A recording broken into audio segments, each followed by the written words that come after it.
me see. Does it work? Ah, yes. There she is. Let's see how that works. Oh, my. All right. Just a moment here. Getting set up. I'll turn this off. Hear the voice of the bard, who present, past, and future sees, whose ears have heard the holy word that walked amongst the ancient trees, calling the lapsed soul and weeping in the evening dew, that might control the starry pole and fallen light renew. O earth, return, arise from out of the dewy grass. Night is worn and the morn rises from the slumberous mass. Turn away no more, while wilt thou turn away? The starry floor, the watery shore, is given thee to the break of day. Good to see you. It is I, your bard, your spiritual entertainer, with the lovely Ceridwen here, behind me with her cauldron. Ceridwen 316. Yes, that is the scripture of the day, right? We have to have a proper response to our Christian fundamentalist friends that enjoy coming on here and annoying the shit out of us. So we have a proper response right there. Ceridwen 316. Good morning. The Vixen, the servant of Anubis, is here. Good to have you here, our good friend. And we have ELP and prostate exam. Oh, yes. Good to have you here. Yes, and I see Flame Drop in there somewhere. All of these wonderful people here. Your proper response to them is now to spam the robot emoji. Yeah, they're quite repetitive, right? I wish they would. I don't mind people talking about their spirituality. I don't mind people talking about their love for their deities. That's wonderful. But they keep spamming the scriptures over and over again. So Ceridwen 3:16, for Ceridwen so loved the world that she gave her only cauldron, that whoever receives from it might receive inspiration. So that is the scripture of the day here. Yeah, they're always doing that over and over again, right? Quite a nuisance, these Christian fundamentalists. But, we love our fundamentalist friends, right? Without them, my chair's all creaky. So it's getting old. Got to grease it up with the WD-40 here. It's all creaky. Let's see. You feel so righteous? Yeah. Over and over again. Repent, so on and so forth. Yeah. It's quite a nuisance, right? Dealing with these guys. But it's fun, right? I know how to troll too. You want to troll as a Christian? I will give it right back to you. I have no trouble doing that at all. I'm a professional entertainer, so I am able to give the proper responses, right? Yeah, many of these people, they are enslaved to a mentality of fear, and it's quite unfortunate. They feel that if they are not doing something, that they are pissing off their God, right? I have learned that the All-Father does not need you to go out and do all these things, does not need anything from you. You are loved whether you are doing religious things or not. You are still loved. Now, it's nice when you do those things, right? But there is no compelling. These people are compelled. They have been manipulated.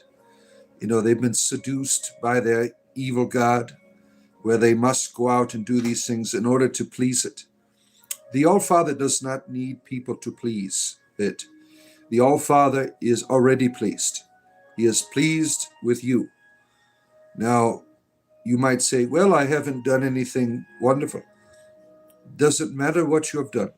He has chosen to be pleased with you, chosen to love you, especially when you choose to do what is right, when you turn away from things that are not good for your life, right? That is a pleasing thing. That is a pleasing reality. But what they do is they are moving through fear. They do not love their deity. They continue to operate in this mentality of fear. Oh, let's see, a professional religion disabler. I guess you could call me that, right? I know how, because I've know all of their bullshit, right? When you know all their bullshit, you're able to give a proper response, right? 30 years I was a Christian. I know all of their bullshit and all of their tactics. I did it all, really. I was an apologist, clergyman, missionary. I mean, I've shared Christianity with thousands and thousands of people in 30 years. I never took count because I was always doing it all the time. Yep. Imagine if you died and knew nothing of Christianity, and when you saw Jesus, he rebukes you to the lake of fire for night. Yeah, there are some extreme people in Christianity that believe in that shit, right? That you are destroyed just because you don't have the right ideas. It's a terrible belief, right? Not all Christians believe that bullshit, but there's a lot of them that do. Like the Baptist Church, for instance, they believe that if you don't believe in Jesus, you are going to hell. I mean, this is terrible. They're all getting together this Sunday, right? It's Sunday today. They're getting together. They have the exact same messages every Sunday. And we're not like them. We are God's chosen ones, and everyone else is going to hell, so on and so forth, right? That is the repetitive message of these Christian fundamentalists that are out there, right? Let's see here. Yeah, there must be a shit ton of people in hell, right? Yeah. Casual burritos, good to see you. Speaking of fundamentalists, look who shows up. Matthew, our fundamentalist friend. Caledwin 3:16, sir. Open your heart to the goddess. Receive the goddess into your life before it is too late, before all of this hour is gone. Come to the goddess, Matthew. Receive Caledwin into your heart as your personal maiden, mother, and crone. Yeah, with your Jesus, you only get Lord and Savior. With Caledwin, you get three: maiden, mother, and crone. Come to the goddess. Open your heart to the goddess, Matthew. Receive her into your life. Yes, I am your favorite heathen here. Casual burrito, as your name is. Humans have been around for 300,000 years. How long has Christianity been around? Yeah. See, that's an interesting concept, right? The oldest skeleton we have found of the Homo sapien, right, is about 300,000 years old. I believe we are here a lot longer than that. I can't prove that. That is my, personal belief, personal hope, right? That we've been around longer than 300,000 years. But that is the oldest, fossil record that we've been able to find, right? The thing about life is it does end. That's a good thing. You want this to be forever? I do. I do. Now, the way that life is now is not at its optimal for existence of our species, right? That's why death is a helpful tool to give you a break, right? You know, I've been meditating upon this, like the idea of coming from the mother and returning to the mother. We leave the mother, we're out here in the world, and then when we die, we return. You notice that in a lot of these near-death experiences, they are going through the canal, the tunnel, right? That when you first come through, you are born, right? We come through the canal of our mothers, right, into this world, and you have a lot of these near-death experiences, very similar. You are traveling back into the canal.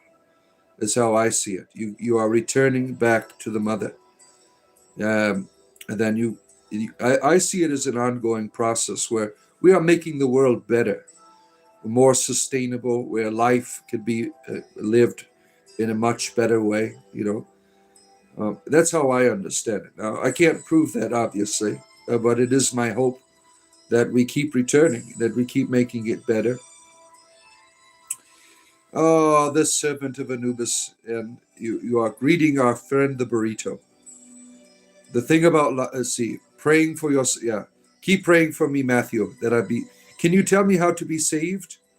I, I, I don't know why you don't think I am saved. What must I do to be saved? Now, you say believe in Jesus. I don't have a problem with that. But that's not good enough for you people, right? It's always more and more like, yeah, I'm not controlling you enough. Like I said the prayer, I've been baptized, but I am not being controlled enough. Therefore, I must do all of these other activities, right? In order to find the salvation. Yeah. Oh man, we had a really good week last week on this channel. Yeah, I was concerned. Some of you know that the week before, big dip in terms of subscribers, but last week we did really good. We had 600 subscribers in 1 week. That is the most I've ever had. Now I don't know where the hell these people are coming from. I don't. I've looked through the records of the videos and things because each day I release videos from mostly druidry, right? And I can't find where all of these damn people are coming from. They're just falling out of the sky. Keladun is pouring out her cauldron. So I appreciate people that can do this. It brings more people here, liking and subscribing. I do this every day for your entertainment privilege. Yeah, I'll be back on tomorrow, right? Tomorrow morning. I will be here. Most of my shows are done in the morning. Unless something happens, I will do it in the evening. But I used to do 2 shows a day. Now I'm only doing one. One seems to be the path of sufficiency, so I can work on other things. Now, today I'm going to be going out to my grove and working on more of my druidry promotion videos. Yeah, that one really did well. I mean, I'm going on like 3,000 views of it. It's been well received. It's very brief. It's only like 2 minutes long. And today I'm going to be doing one on, let's see, I got some of my notes here that it's going to be 5 things that make you a druid. That's what I'm going to be doing in my video work today when I'm out in my grove. You know, if you are ever in a forest, you ever feel it like watching you? Have you ever had that experience? You might be a druid, right? If that is the case. I remember I'd be sitting out on my front porch. I had an experience. I was like 17 years old, sitting on my grandmother's porch. Now she lives in the suburbs, and in Michigan you have trees everywhere, right? In Michigan, I remember looking out. There's a group of trees that are quite old that were there right behind my neighbor's house. You have these patch of trees there. And I felt like there was something there in the way that they portrayed themselves to me. Like there was something in them. But if I were to walk over there, I couldn't figure this shit out. I would walk over there and I'm like, well, this is no big deal. And I remember many times in my experience of my life, seeing trees and feeling like there's something in there. But I would go in there, nothing would happen, right? I couldn't figure that out. And now as a practitioner of druidry, that is the call. That the way that I was going about investigating was different. When you see the trees, they get used to you. Like if they are when you are wandering in your woods all the time, they begin to notice you and they begin to reach out to you. And that's something, if you are able to experience that form of perception, you might be a druid. You might be called to the life of a druid. So I've had these events in my past that I was unable to interpret until later on in my life. So that, it's an interesting experience. Now, you listen to the world, not just people. When you are a practitioner of Druidry, you're able to see the world in a new way. That humans aren't the only voice here.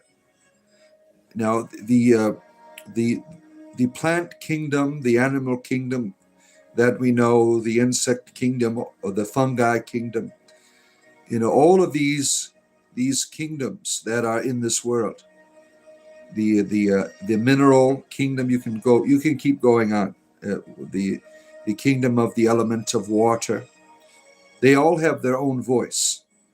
It's learning how to speak their language, and usually you need a medium for that. And when I'm not talking about like a medium psychic, I'm talking about like something to help you translate, right? You have to have a new mode of perception. And for, I've studied people in Druidry, in their experience of hearing from the trees, right? Well, trees do not speak English, right? There is a spiritual element that I've seen in it, that there are these beings that act as mediators, that help you to experience what is going on with the tree, or the rock, or the water, or the fire, or the airs. All of these things are living. And so they're, Caradwin, for me, she is a spiritual guide. I could see her helping me to interpret the events of the world, to be able to learn the languages of these various kingdoms of the world. Now, Druids don't just observe nature. We are not just like, well, oh, this is nice shit out here. Look at all these trees and stuff. It's so nice and wonderful, right? No, we participate in it. We are able to have communion with what is around us, And if you are able to feel that draw into that communion with the natural, you might be a Druid. You might be called to that path. Yeah. So, this is, you feel the energy before you see it. You interpret energy differently with your vision, right? You interpret energies different with your ears. You have all of these modes of perception. And one of the modes of perception is the experience that is articulated mostly through your imagination. The imagination is an organ of perception, right? What you hear in your ears goes into your imagination faculty, and you're able to interpret it. We're not taught about the imagination in that way. The imagination is a mode of perceiving. Now, you might sense, like, for instance, some of you might sense a mood in a room. Now, how do you do that? Like, you cannot see it with your eyes. You can interpret, of course, people's, mannerisms easily with your eyes, right? But there's also another, like a mode of operation, sometimes within people, within places, that you're able to feel a sense. You're able to feel something that might be off, or right, without like substantial evidence. You have this power of intuition is a mode of perception that sometimes goes beyond the natural senses, as we would call them, right? A Druid reads the unseen as easily as the seen. Now, if you are able to do that, you might be a Druid, right? You might be a Druid. See, I'm going in this operation of perception. You learn to protect what you love. You learn to develop a relationship with it. You learn to experience it in a new way. This is the heart of druidic identity, really, I think. You learn to guard places. You learn to guard uh, moments. You learn to guard people. You feel responsible for the world around you. You act like a steward, not an owner, or rather a priest or a priestess, if you want to use it that way as well. You feel an obligation to be a guardian of the sacred and to mediate what is sacred into this world. You feel a great responsibility. A druid's power is measured by what they preserve, what they hold sacred. So if you find yourself doing it, you might be a druid. You might be a druid. Now, one of the greatest forms of magic in the world, to me, in terms of druidic magic, is finding balance. It is finding harmony. Some people think of magic as a way to control, a way to manipulate, right? For druids, you seek harmony. You seek and not control. This is where your philosophical side really shines. You don't force outcomes. You look for balance, not dominance. You understand that everything has a place and a season. Druids don't bend the world. They learn to align with it. They learn to participate in the natural cycles. If you find yourself doing this, you might be a druid. You might be a druid. Now, through this, you learn to transform. You transfigure. You learn to make what is normally said, this is just a natural event. You make it more than just a natural event. Through the stillness of this moment, of this meeting with the natural, this is the change that you find in life. This is where I found my change in the moment. You grow in the quiet moments. You find clarity in the solitude. You find that's one of the things that we know about the natural, right? When you go out into the woods, you find silence. You find an experience, right? That is something you find. You evolve by listening inward. When you don't have this quiet, what happens? You lose your damn mind. That's how I understand a lot of the problems that we have in the world is mental illness that is caused by not experiencing the natural. A lot of these young people, they are just, they're losing their damn minds, right? Because they are not experiencing the natural. They are not experiencing the world. They are cooped up in their houses. I try to get my children out, right?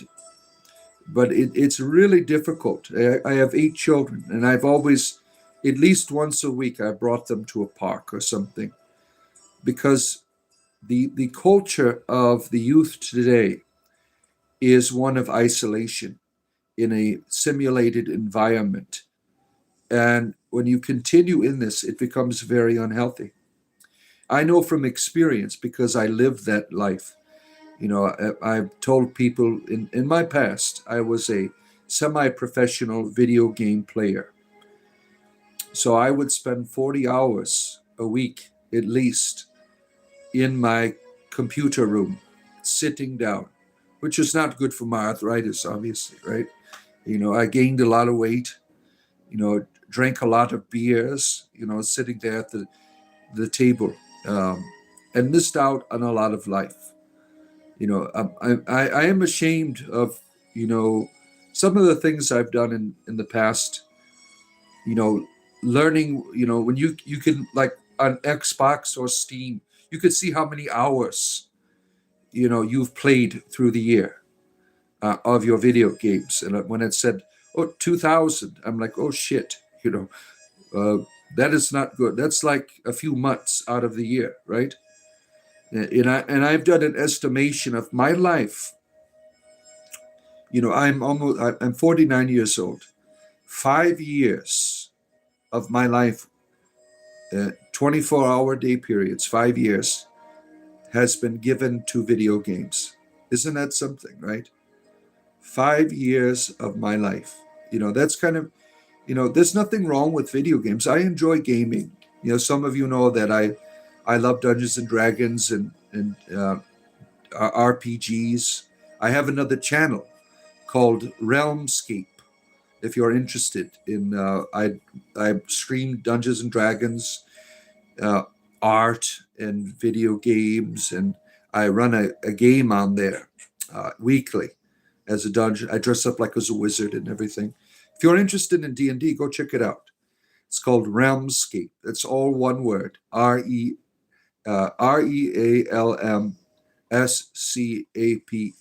Realmscape.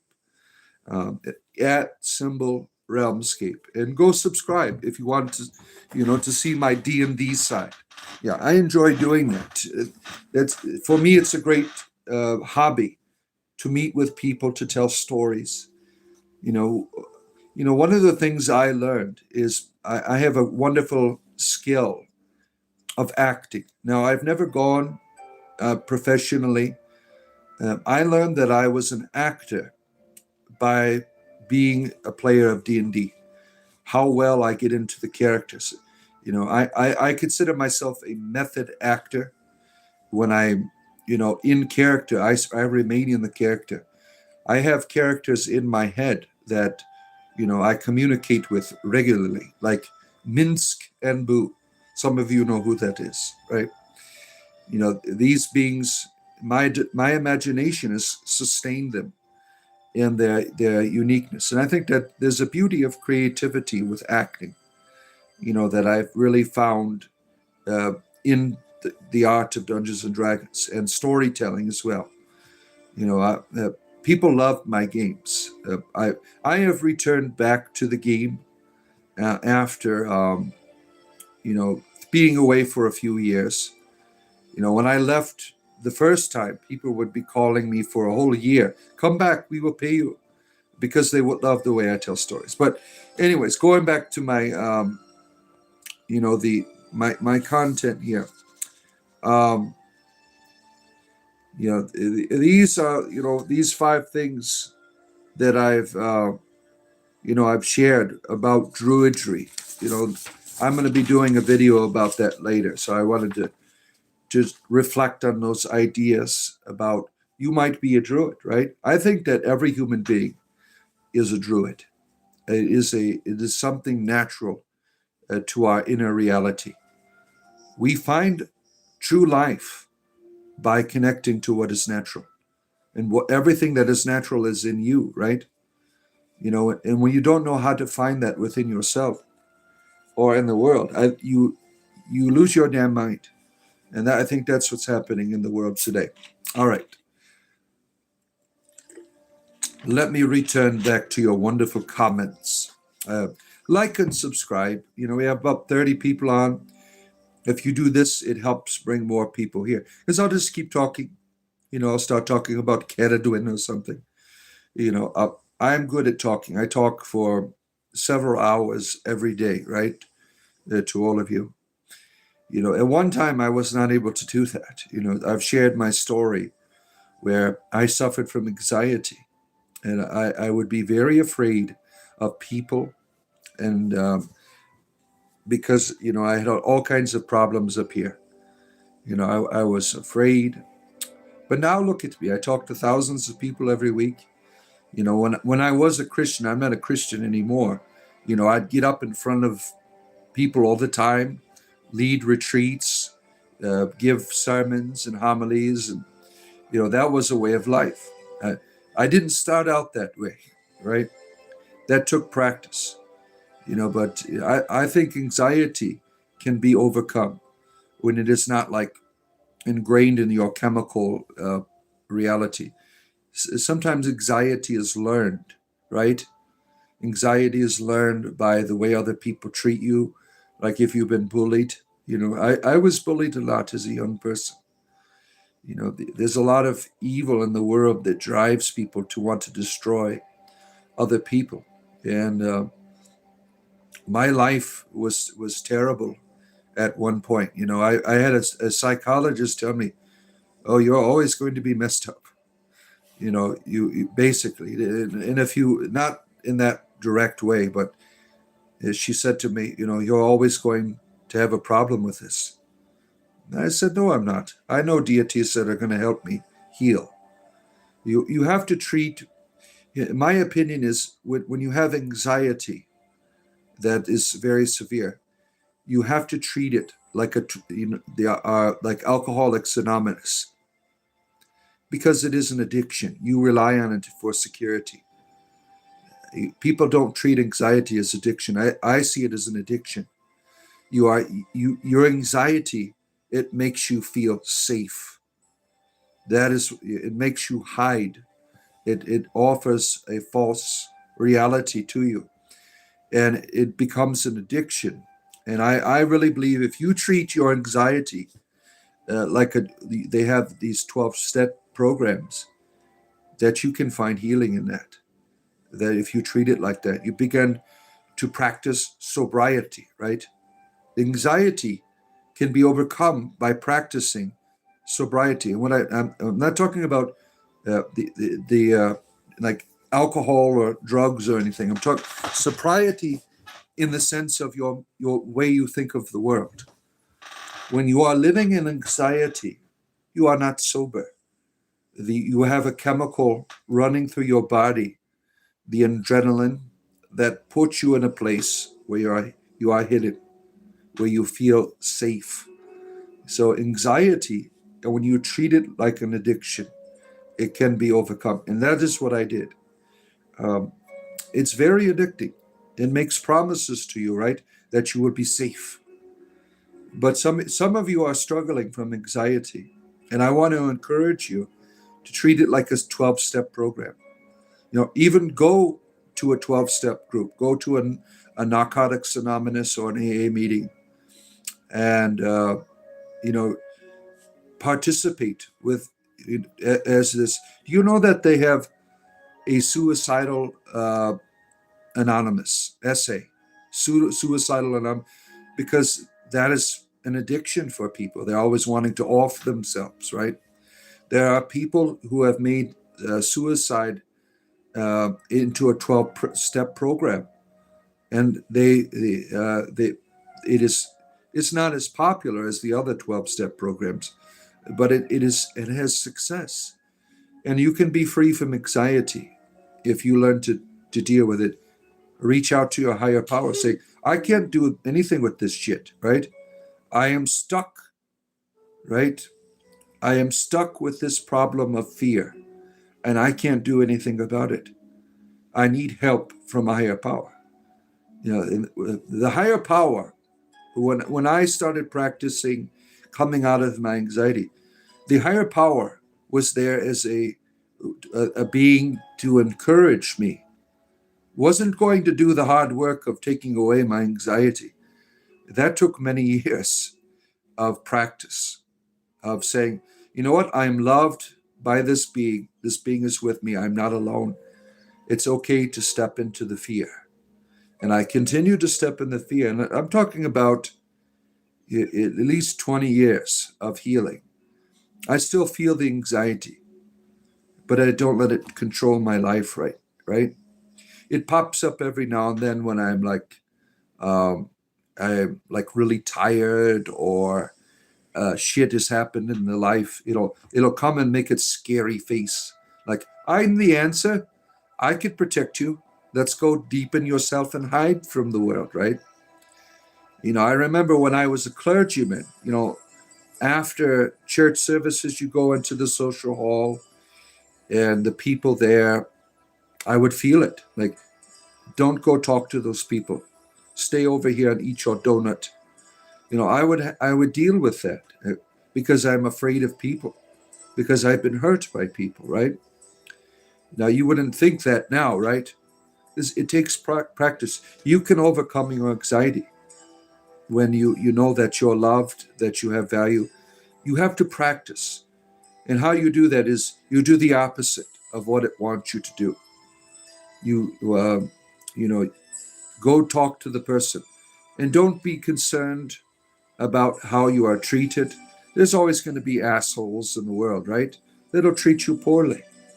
But, when anxiety says these people are going to harm you, they're talking bad about you, so on and so forth, right?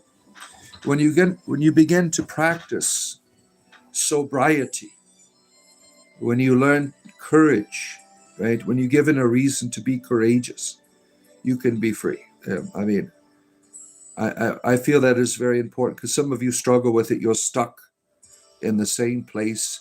You want to have meaningful relationships, right? But you're afraid. You're afraid of being hurt. Therefore, you stay at home and play on your computers, right? You don't have to live that way. Start practicing doing the opposite of what your anxiety wants you to do. And you can find freedom, my friends. The healing is there if you want it. Let's see here. All right. Going back to your comments here. Well, just a little bit behind, right? In the comments, as usual, right? Oh, man.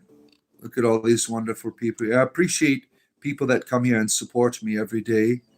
Like and subscribe. You can also join our Discord community. We have wonderful people on our Discord community from all different traditions. People who are atheist, people who are pagan, people who are monotheist, and people who don't fall in those categories. They are there as well, right? You can join our Discord by going to that join button and for the price of a cup of coffee, because I do this for a living. I mean, I wouldn't be on here every day if I wasn't getting paid. Now, I enjoy doing this. And I started out as a hobby doing this. And then YouTube started paying me money. I'm like, well, shit, I'm going to start doing this every day. So I appreciate people that can support me. The more people that support me financially, the longer I will be here. I mean, I plan on doing this 25 years at least. And retiring from it at some point, right? And I appreciate just liking and subscribing is wonderful because that allows me to have commercials and things that get me money. Let's see here. Oh, all these wonderful people here today. Scrolling through. Yes, save me, Matthew. Save my soul. How demonic can you be, Bart? Yeah, I am demonic. Yeah. As a clergyman, what are your thoughts, everyone who believes the same higher power, just in different form? Well, I'm no longer a Christian. I am no longer a clergyman. I am retired. I retired in October. And I think that our religious reality, that there's only one religion, really, and that is our humanity in its creativity to try to understand the mystery of what is divine. I think the Ceridwen here, Ceridwen to me is, the archetype. She is the face of the great lady. There's only one great lady. She has many faces. My wife is the face of the great lady. Ceridwen is the face of the great lady, as a mother to me. My wife is the face of the lady as the lover. Ceridwen is the face as the mother, as the crone, all of that stuff. But there's, to me, how I understand it, like my ancestors here, you see the Triskelion. How I understand divinity is father, mother, children. That is what divinity is to me. That's how I understand. You are divine. I am divine. Ceridwen is divine. Jesus is divine. That's how I understand it. Chris, you like cornbread and beans. Wonderful. Yeah, I hope you use a little Beano on that. Let's see here. Where are we at here? Good morning, Chris. Good to have you here. Sir Flame Drop, nice to see you. Crazy Carl here. Good to see you, Crazy Carl. Good to have you here for your spiritual entertainment in the morning. Howard Ceridwen is my savior here. Ceridwen 3:16. For Ceridwen so loved the world that she gave her only cauldron. Right here, you see it? That whoever receives it from it may be inspired. Caledon 316. Prostate exam. Good to have you here. Howdy, Father. I dig the image behind you. You like Caledon? Yeah. I don't like the plainness of like the facial art. This is all made by my AI. But I'm doing this to rile up the Christians here that copy and paste their scriptures over and over again in the chat. This is Caledon's cauldron, not fundamentalist land. Oh, look at who is here, coming down from Mount Olympus, through the ages, through the eons. It is our good friend Athena. Good to see you. Good to have you here. A wonderful friend from the wonderful land of Alaska. Good to have you here. Early in the morning for you. Look at that. You are getting up, starting your day here, Athena, at a very early hour over there in Alaska. Yeah, I get up early too, in the East Coast here, usually between 4 and 5 a.m. But I go to bed early. 8 o'clock is my bedtime at night, usually. She is a Celtic pagan goddess. She can be Caledon. She can be whatever you want her to be. She's a wonderful lady. She is a wonderful lady. It may have some impact on the channel growth, only streaming once per day, but that's okay. Yeah. That's. I think, I was amazed last week when I changed my policies on here. Like that I got 600 subscribers just last week. So it seems to be good changes have come, right, so far. Only you can prevent forest fires. Thank you, Carl. Carl the bear here. You once felt all the animals were communicating with you and coming to say hi. I wasn't exactly of the sober mind. Oh, yeah. There are people that have a real sensitivity, right? Like the animal whisperer, as they are called, right? They're these people who have the natural talent to be able to commune with the animals, right? They're able to speak to them, right? It's 3 a.m. your time? Dang. You don't go to bed, usually won't make these early morning ones. So you've been up all night? You've been up all night? Caledon is the goddess of inspiration, poetry, and bards, and she's a wonderful lady. Yeah. I created a lot more questions. You think so? You think so? Well, I'm here to answer them. I am your bard. I am sharing stories from my life. I am a storyteller. That is my bardic gift to you. Sharing out of my experience. That's what I try to do. I am on a journey. I am not perfect. I am not a teacher. I am just on a journey, sharing stories with people. Oh, we have no idea what the Awen is. The Awen is the like, think of Caledon as a muse. She is the one who inspires. Amongst all of the deities she is in charge of this wonderful inspiration, right? The Awen, the flowing spirit, as my Welsh ancestors understood it. The poets of my ancestors, they would lock themselves up in dark caves and they would chant Awen, Awen, Awen. They would call forth Caledon's inspiration.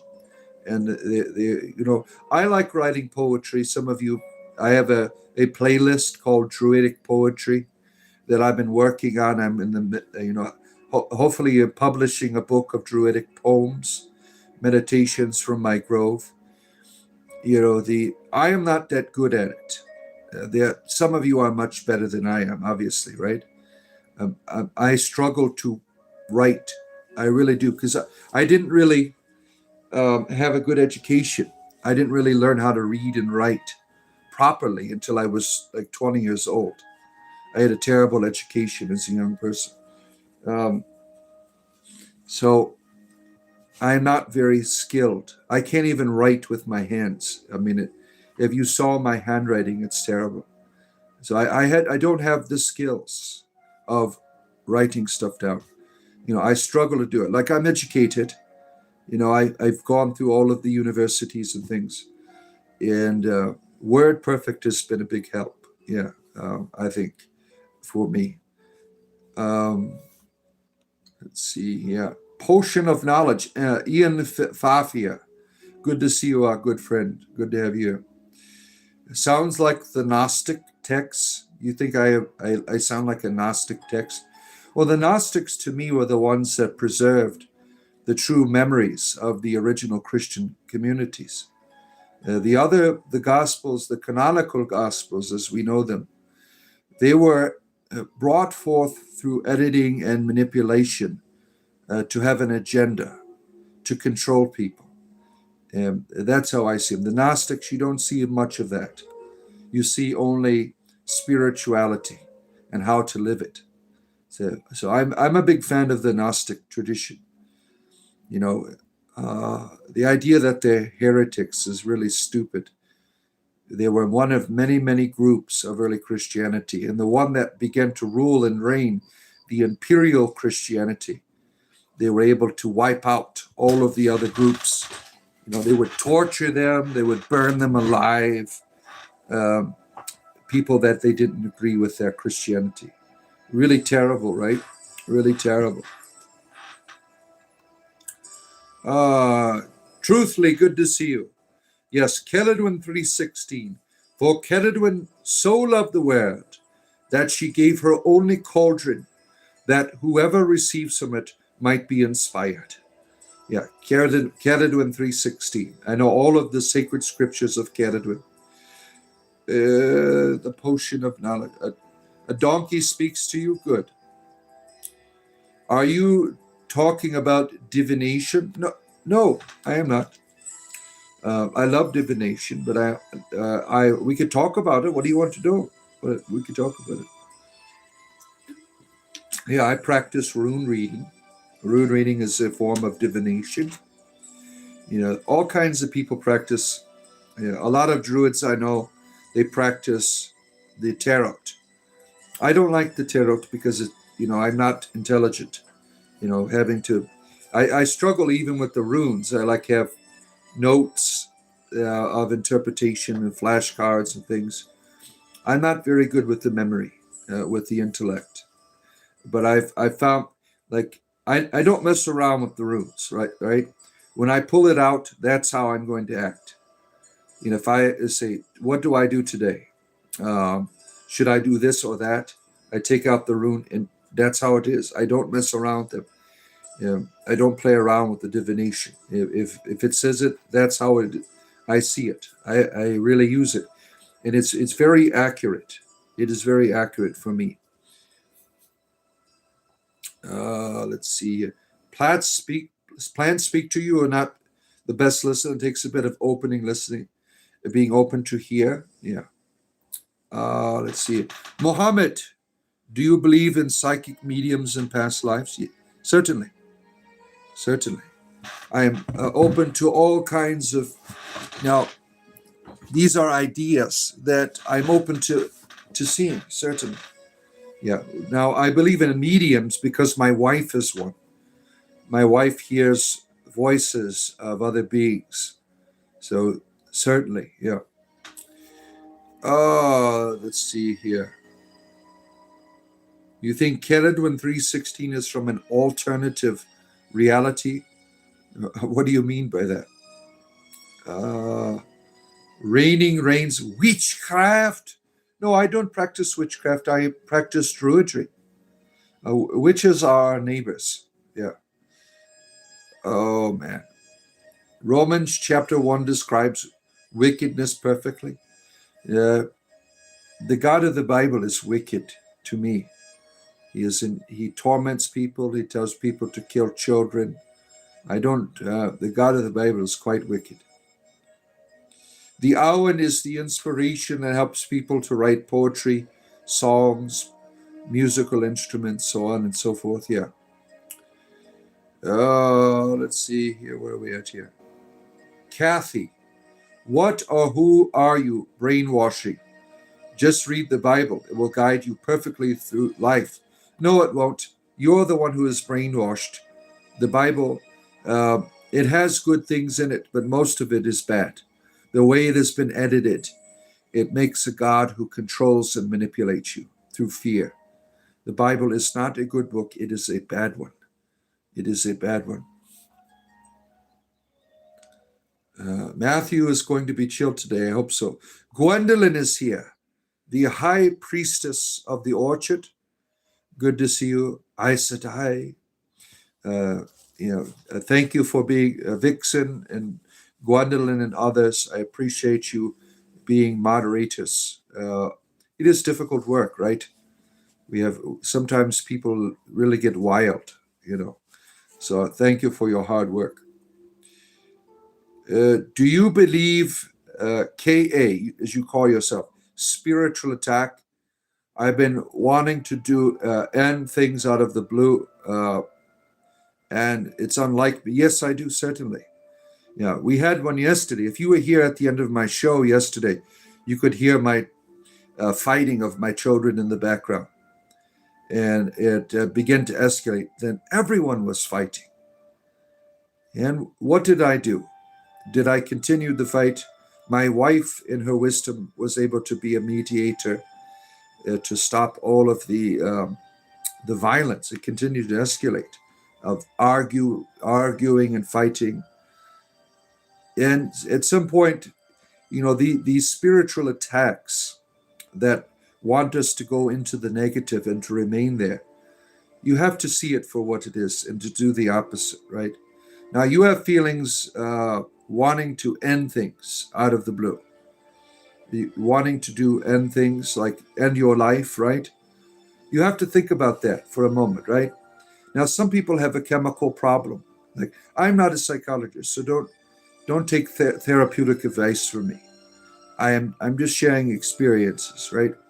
Sometimes you hear a voice. Sometimes an idea comes in here. Now, this up here is not who you are. It is a machine of interpretation. And the negativity, well, I'll say, it is time to end your life. It's a repetitive pattern that tries to give you an answer to something else, right? You're feeling pain. You are feeling darkness. And so the response is, whether it's a spiritual voice or your own intellect responding to you and your life, that is just a voice. You are the listener. You are the listener. The voices are not you. The ideas are not you. They come from you. They belong to you. But they do not have to define your life. When you begin to take charge of your decision making and say, I don't like that idea. That's not a healthy idea.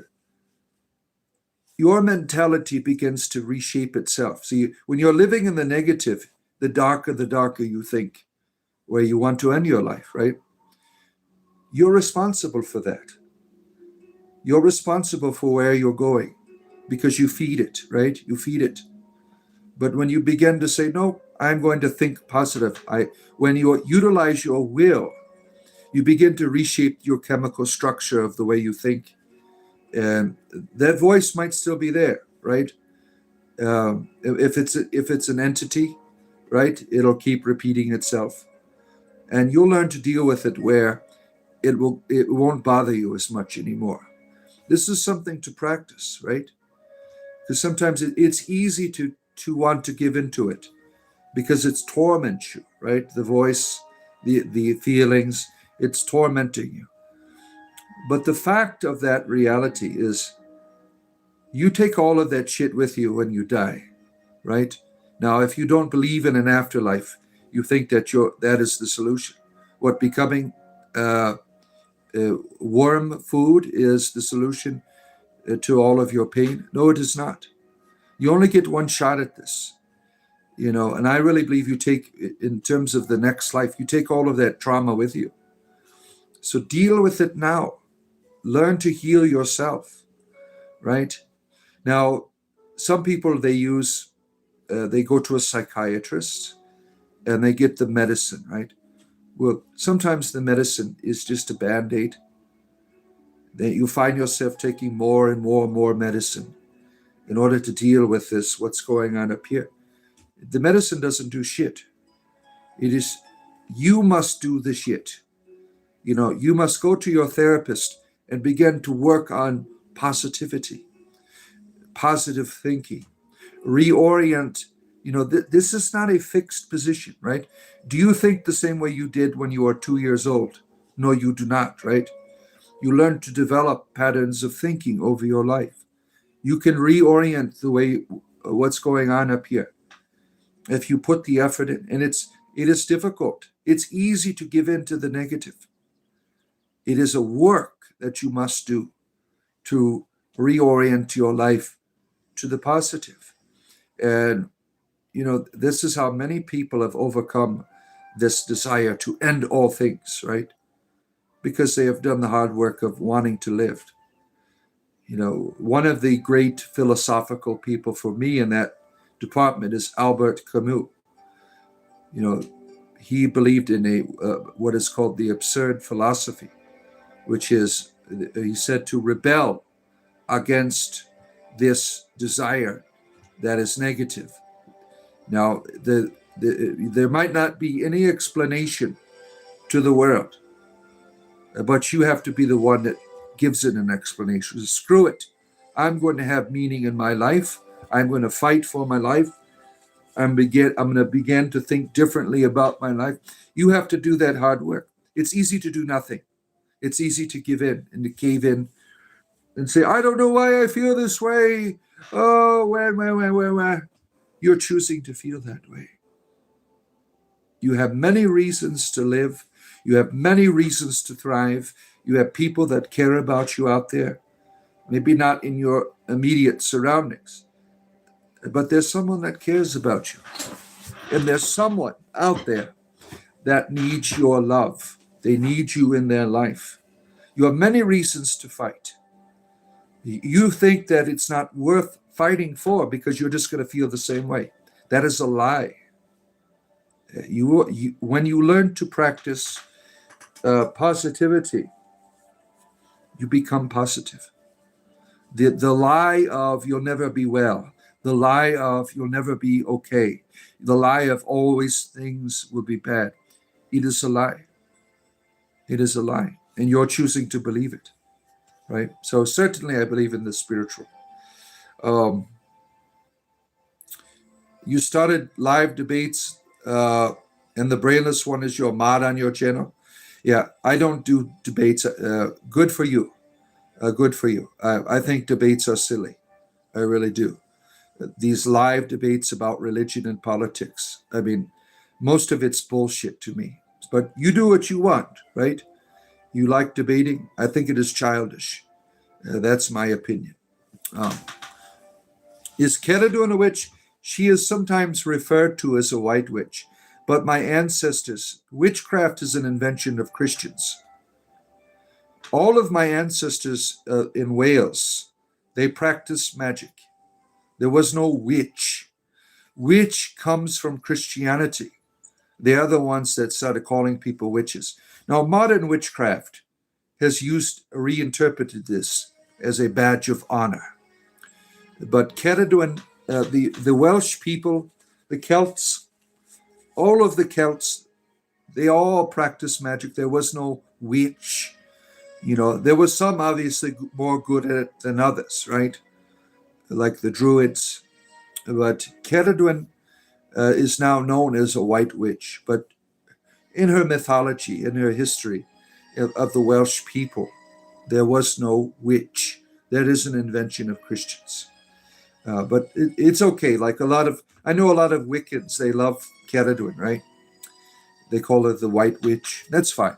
It's different interpreted now, but the idea of her being a witch is really out of place, proper of my ancestors, because everyone practiced magic. And Celadon, she was quite good. She is an ancestor. She's an ancestor who is now a deity, right? She's a goddess. Yeah, that's how she is to me. Let's see here. Mark TV hero, in your brightest day, in the blackest night, no wisdom escapes your sight. All right, you're the Green Lantern for Christ now, aren't you? You're a simple man from the south. Yes, we are. We are Southerners here. I am too a Southerner, living in what they call it, the penis of the United States, Florida. That is where I live. Let's see here. Condom 233. Okay, you've been deleted. I'm not going to even read what you're saying here. Let's see here. Good morning, peeps. Good to see you, Lloyd. How are you, Lloyd? Good to see you again, our good friend Lloyd. Yeah, we have all of these wonderful people. If you can do this, it's a wonderful thing that, and subscribe. I do this every day. Join our Discord community. There's a join button over there. Support what I do. All right. Land stewardship is very important. Love your grove. Thank you, Gwendolyn. Love your groves, right? Didn't the druids do human sacrifice? I don't know. We hear propaganda that they have. Some people don't believe they ever did. There was propaganda by Caesar, right, to justify why you should slaughter all the druids. On the Isle of Anglesey, all of the druids went to flee. And then came the Romans and slaughtered them all. I mean, the Romans were evil, slaughtering my ancestors. The idea of human sacrifice was practiced throughout all ancient cultures.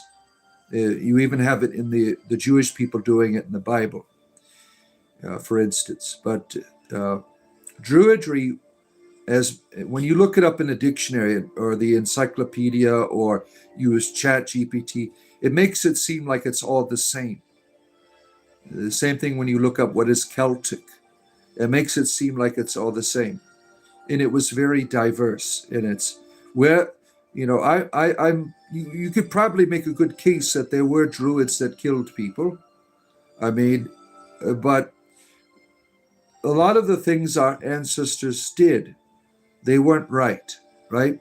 We learn from our past, like the way that my ancestors, the Celts, some of them, they thought their gods would destroy them, so they would go out and sacrifice a cow or something to get it to rain.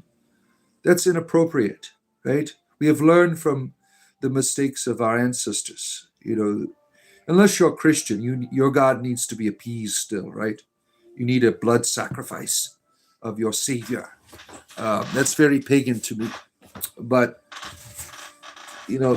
modern Druidry, we don't sacrifice people. Modern Druidry is just earth-based spirituality. That's all that it is. There's all kinds of diversity in that element. The old Druids, pre-Christian, sacrificed humans? No, there's no evidence that this was the normal reality. You have like 2 or 3 things written down by historians that they had a propaganda that were trying to make my ancestors look bad. Let's see here. The Nordic pagans, yeah, you can in all religions you find human sacrifice. A classic example. Let me read it to you. Let me bring it up here on my computer, and I'll read it to you from the Bible. Where in the book of Judges did a man burn his daughter alive? Let me look it up for you and share it with you. The story of Japheth, found in Judges chapter 11, verses 30 through 40. You have Japheth saying, I will bring whatever comes through my front door. I will offer it to you, God, as a Holocaust offering. if you help me to win the war against my enemies. So he burns his daughter alive. She walked through the front door. He's like, oh shit, I was hoping one of my slaves would walk through the door. His daughter walks through the door. He made a vow. He burns her alive. You don't read that. What you read is, she goes, okay, can I go bewail the loss of my virginity out in the mountains? And this is, to this day, the children of Israel, they go out to the mountains and mourn her. They burnt her alive. I mean, this was a terrible thing in the Bible, right? You think the Bible's a good book? You think the God is good? You have, when they came out of Egypt, the mythology of human sacrifice, sacrificing the firstborn, was being practiced. The mythology led people to murder their children. And so you have an adaptation in the Levitical laws. You can give the priests a shekel of silver, and you don't have to sacrifice your firstborn child. I mean, the human sacrifice was very much a thing amongst the primitive Jewish people, as it was in all societies in the world. And as the society is developed, like, well, maybe it's not a good idea to be killing our people, unless they were Aztecs, right? The Aztecs, it took them a while to evolve out of that, right? They had that meeting with Our Lady of Guadalupe, the Mexican goddess, said, please stop killing your people. All right, so there you have it. Where am I at here? So I lost a whole shitload of comments here. And let me try to see where I apologize. If I did not greet you, I just lost a ton of comments when I went out of my page here.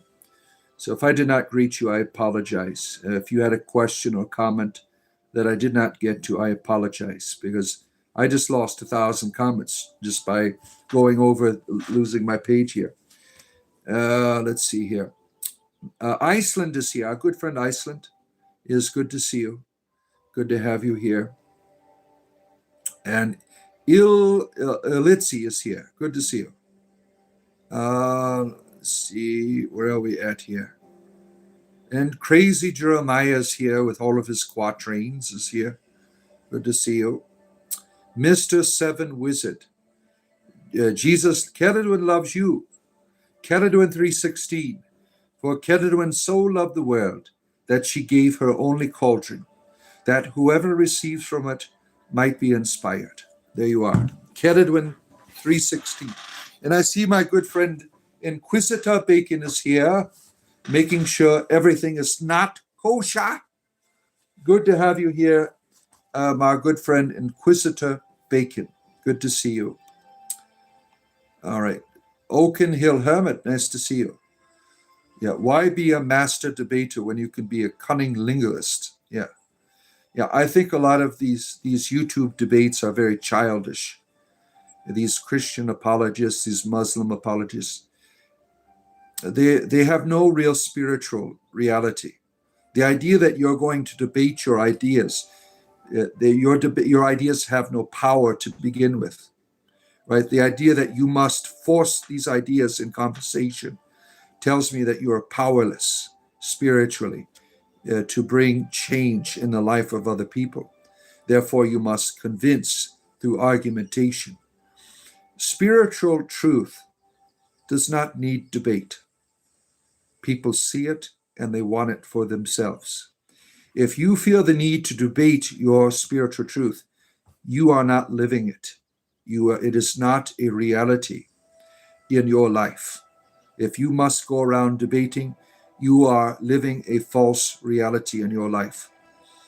These people are terrible, these apologists. They are so false, they have no real substance. When you have substance, you don't need to say anything. People will see it and they will want it for themselves, right? Let's see. Knight of the Cipher is here. Good to see you, our good friend. Knight of the Cipher. It's always nice to see you, our friend. You're in the exact middle. You have a bit of every culture, but you take on more of the northerly cultures. Where are we at here? Can you drink salt water? Uh, you could drink it, certainly, but it will kill you, right, if you drink too much of it. Where are we at? He loves that outfit, kind of, but I think it makes him kind of sad. Hopefully, Jesus reminds you of his love for you and stuff. See you again sometime. You think I am sad? I'm having a wonderful life. There's always times for sadness. It's not bad to be sad, right? But my life is wonderful. A good friend of mine had a wonderful video yesterday. One of my druid friends, about being wonderful. Some of you saw it, right? That's what you are. You are wonderful. You're glad you are better now? Dude, my husband gets so upset over the effing at the clouds. He drives his soul nuts. What's going on with the clouds up there? What's going on up there? Other than Jews and Christians, because they're like, don't sacrifice people, Yeah, most people don't want to sacrifice people today, right? But, you had Christians, for instance, in the early Christianity, burning Jews alive, making laws for the imperial Senate to kick the Jews out of Rome. The Christians were right there torturing people, Celtic salt and water with some lemon. Oh, my. Arden Villamia, Caesar created propaganda mythology. Not only justify wars, but also confuse natives and redirect and join legions instead. Yeah. And a lot of the stuff that the Caesars wrote, it was written by propagandists, right? You have no guarantee about anything you're reading when it's propaganda against another people's, right? See. Yeah. Jeremiah needs a vape, you think so? What is pocket fent? What is that? I don't know what to. Oh, man. Depends on the salinity of the coal. Oh, yeah. All right. Good to see you. It's a beautiful night in Sydney. Good to see you, Kanik Arda. Good to have you here, our good friend. Beautiful night there, in the middle of the evening over there for our good friends in Australia, right? People from all over the world here. You are coming for the Cauldron of Ceridwen here, for your spiritual entertainment. Good to see you, our good friend. Jeremiah is always having these wonderful conversations with people. Some of you are enjoying Jeremiah here. I don't talk to him because I can't understand what the hell he's talking about most of the time. By this philosophy, I'd say in the fortunate countries we should turn vegan again. Vegan is our destination as a species. That'll happen no time soon. The world that we lived on, it is not properly vegan. If you say you are vegan and you're going around giving guilt trips to people, the whole foundation of your society is built on meat eating. So you're kind of hypocritical by doing that. Let's see here. Yeah, we're not there as a species, but veganism is our destination as a species. And we are a long way off, right? Probably at least a few thousand years, I would say, before we get there. But that is the natural evolution, is when we're not eating ourselves. Animals eat other animals, and so we do too, right? One day we will be able to be free from this cycle of chaos. The documentation showing it's a fake document showing it's real. Doc will abuse every possible thing they can teach humanity how to take back its sovereignty. Oh, I don't know what you're talking about. Athena's sharing wisdom with someone, I believe, here. Jerry Ginger, good to see you. More like what the Indians here, the spirituality of nature. Yeah. Spirituality of nature What you see in indigenous groups, that is true spirituality. All of this other shit is not real. It is all escapism. What true spirituality, your true nature, is to be a druid, is to connect with what is natural. That is the true spirituality in the world. That's why modern druidry continues to thrive and to grow. It is the fastest growing spirituality in the world. Religions are certainly growing. You can be any religion and practice druidry, really. But in terms of a spirituality, it is the fastest growing one in the world. Oh, let's see here. Sacrifice the elk, flay the skin, reindeer the flat, gifts to the gods and ancestors, enjoy the meal and share. There you have it. Yeah. I wonder what happened to Ulf, our good Norse pagan friend. He used to do a lot of that, have these communal celebrations. Ulf, where are you? We haven't seen you. Come back to us. It's been about a few weeks since we have seen him, right? I wonder if he is doing okay. You had an elk burger patty last month. Do you enjoy eating elk? That's a normal food over there in Alaska. Where are we at here? Let's see. Jeremiah gets all of his news from Rogan and conspiracies. Yeah. Ryan, nice to see you. Let's see here. They did not do you straight up lie. I am lying. Now, Ryan, this is called slander. When you make an accusation against someone where you have no real substantial evidence. I am not lying, and you cannot prove that I am lying. And some of you Christians, you don't even follow your own book. It says not to bear false witness. You are saying I am lying, and you have no proof. Just because you don't like what I'm saying doesn't mean it is a lie. You blocked Jeremiah. You can't join the conversation. Well, Jeremiah says all kinds of weird shit on here, right? Let's see. Yeah. This is Babylon shit. No, you are a Babylon shit. You are supposed to be a Christian, and you're slandering me. You are breaking your own commandments. You are doing what your Savior told you not to do, right? To judge. He says, be careful how you judge, because you will receive the same judgment. So I am judging you. I am not a Christian.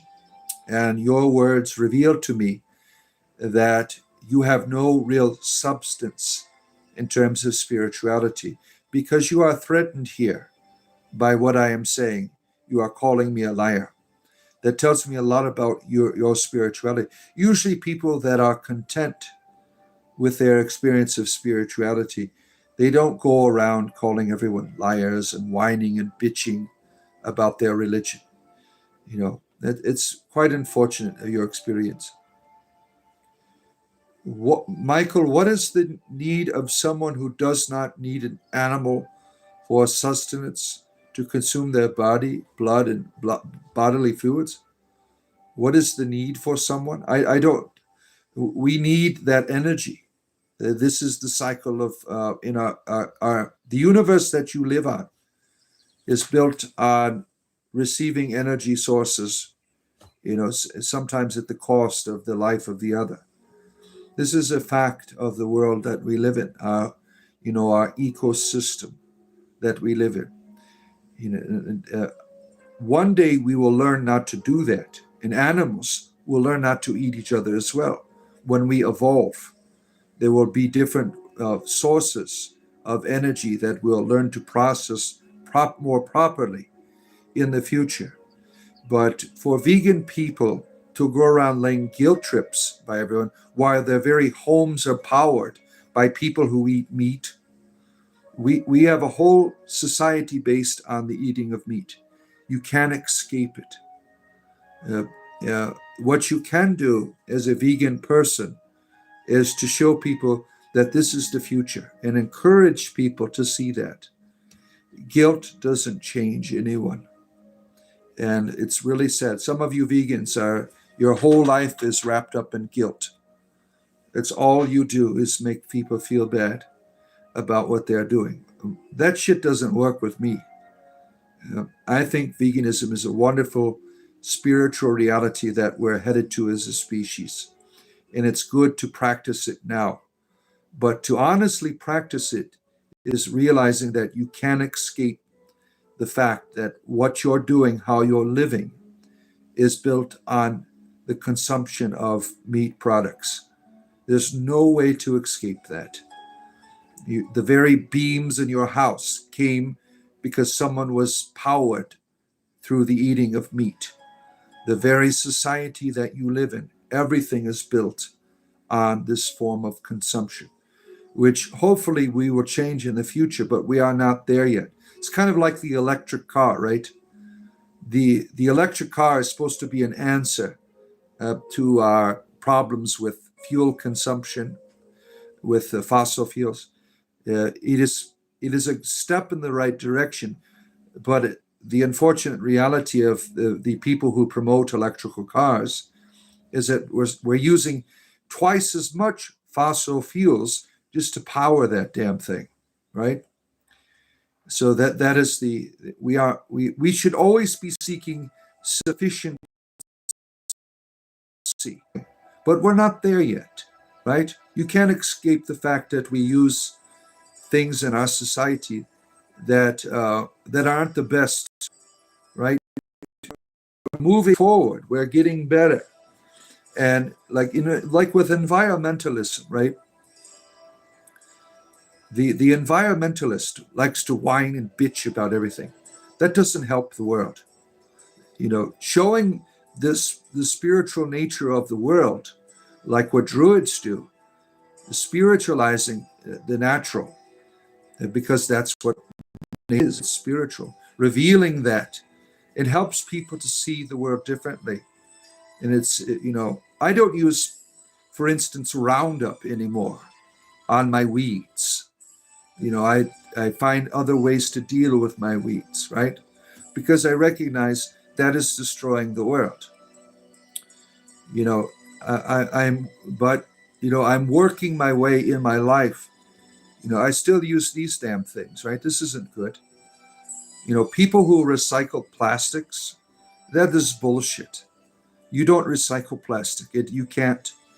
They melt it down. When you put it in that recycling bin, you use more energy than the plastic bottle used to be formed. You are burning chemicals into the environment now because of these damn plastics, right? I am not there yet. I am not there. I am working my way to a better way of living that reflects my lifestyle. I'm not there yet. I am not there, but I'm working my way there, right? I think one of the things in Druidry is getting involved in activities that promote a healthier experience of the world. What sometimes people will call environmental activism. For me, environmental activism is showing the people that the world is a spiritual reality, not going around guilt tripping people, right? It's showing the world is a spiritual place.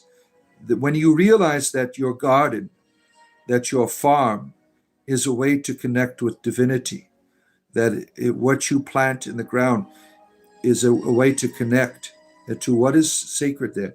Think about this. The sacred is there, and you are a farmer. You bring out the sacred where you can participate in it at a greater level, right? Farmers are the primordial priests of our world, right? They draw out the natural energy of Gaia, the mother, so you can be nourished by her breast, right? That's what the farmer does. What do farmers do today?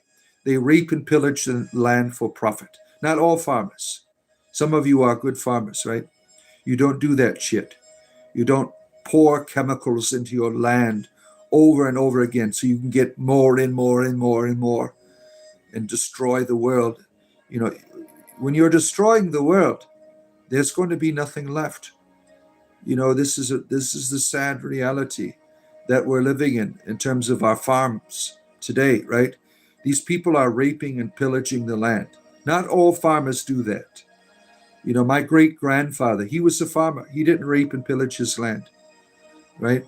He he used astrology, in fact, to find when is the best time to farm. So he had those almanacs all around his house. He was also a Christian at the same time, and he didn't rape and pillage his land. People do that today. A lot of if you want to survive as a farmer, uh, it's real easy to fall into this activity of raping and pillaging your land in order to get more and more and more and more. It is a sad reality. All of our atmosphere problems, climate change, it's not from your exhaust on your car. It's from the farmer raping and pillaging. You heal the soil, you heal the water, you heal the sky. We learn how to draw from the earth appropriately. And I really believe that you will heal the atmosphere. Let's see here. It's right. You found it earthly, how to explain it, lots of grounding meat. War isn't murder. Jesse Wales song, worth a listen. War to me is a tragedy. War to me is a tragedy. It is the curse of our human race. Arms, the ability that we have to do this against one another. It's a tragedy of our humanity, right? Sometimes wars are ways to deal with evildoers, right? It's unfortunate that we have to do that. It's one of the curses of our experience of our humanity, right? The arms race. I gotta have some because the other person will just bomb me if I don't, right? It's the scourge of our humanity. And it's getting worse. The weapons of warfare, they're becoming more terrible, more terrifying, more efficient in destruction, right? You know, something has to happen in our world or we're going to blow up. You know, look at we're on the verge of World War III right now, right? With our government in the United States and Russia and all these places. We're ready to blow the shit out of one another. You know, this is scary. That something has to happen to change our fate. And I think that Arthur will return, the Christ will return, Krishna will return again. Because we're headed that place. You have these beings that come at the right place at the right time, right? Like the tale of Manu, right? You have Krishna, not Krishna, but Vishnu incarnating to tell Manu that there's going to be a great tragedy, a flood upon the world in the Rig Vedas, right? The oldest flood narrative, right? Something happened where a being came. He was a merman, right? He was a merman. You have these people coming at the right place at the right time to get us back on track. I think we are headed towards that. We need someone like that. The return of the divine child to the world, right? I'm full of shit, Ryan. You're just an asshole. That's what you are. You're whining and bitching about your religion. You're not getting your way here. You don't have to be here. When I don't like someone's program, I turn the channel. Why are you so afraid? Why are you so afraid of me? All right, where am I at here? Just a little bit behind in the comments as usual. I'll be here for another 50 minutes. I will be with you today for your spiritual entertainment privilege. You know, every day I am here, right? Speaking to you, having these wonderful conversations with you. Damn, look how far behind I am already. All right. Scrolling through some of this stuff here. We are all spiritual warriors here. We have substance. We would take your word seriously because We have actual substance. Organic. Organ alchemist. When there's substance there, you take people seriously, right? For some of these people who bitch on here and whine, that's all they have is fear mongering, right? Oh, let's see here. Francis is here. He's talking about the Michael Das, those beers that claim juice it has lots of salt and water. Oh, yeah. I don't know. When I see a comment on here, I take it and run, right? Oh, let's see here. Scrolling through. Happy Sunday, retard. You're a wonderful person, Joey. What a good person you are for calling me a retard. Yeah. It tells me a lot about what kind of person you are. Probably not the person that people want to hang out with, right? I don't like associating with jackasses. But I'll leave you on here so people can see what kind of person. Look, yeah, you're having butt plug issues. That makes sense. When your butt plug is malfunctioning, it makes you act like a jackass, as you are here to people in the audience, right? Let's see here. We're talking about Artemis. Zeus has all kinds. I'm just going through some of your comments here, trying to see where we're at here. I just saw you are a Catholic priest. No, I am not. I am not a Christian. I am the high priest of entertainment. That's what I am. You see Caledwin 3:16 here? That's what we do here. That's what we do here. For Caledwin so loved the world that she gave her only cauldron, that whoever receives from it will be inspired. Caledwin 3:16. Oh, let's see here. Michael, nice to see you. You love me? Thank you. I have many lovers here in the audience, right? Oh, where are we at here? I am the high priest of entertainment. You are single? Well, I can't be your lover today. Hit me up on Grindr later. We'll try to work that out. Let's see. Hell is hot and eternity is long. Yeah, I'm not interested in your bullshit religion. No, thank you. Always trying to scare people. I don't have to scare people into Caledon's cauldron here. Look at all these wonderful people. They like being here. They enjoy the cauldron. Not you assholes. You have to go around scaring people into your religion. We don't have to do that here because we have something of substance. When you don't have a religion of substance or a spirituality of substance, you have to use fear like you're doing. Your fear tactics don't work here. There's a lot of intelligent people here where your fear, scaring them with hellfire, doesn't work here. Doesn't work. We are people of intelligence here. You atheists are all the same. I'm not an atheist, dumbass. Yeah. Doesn't your religion teach you not to judge other people? Look what you're doing. You have no idea who I am. You're calling me an atheist. I am a monotheist. Caledwin only. Caledwin only. Oh, let's see here. What is a druid? A druid is a practitioner of earth-based spirituality. It has roots in the Celtic tradition.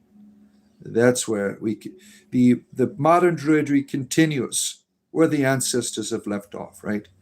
They have their own form of earth-based spirituality, and modern druids they take up the mantle of the ancestors and continue the journey.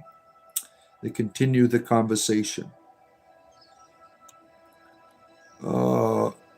If a religion has to be revived, then it's not true.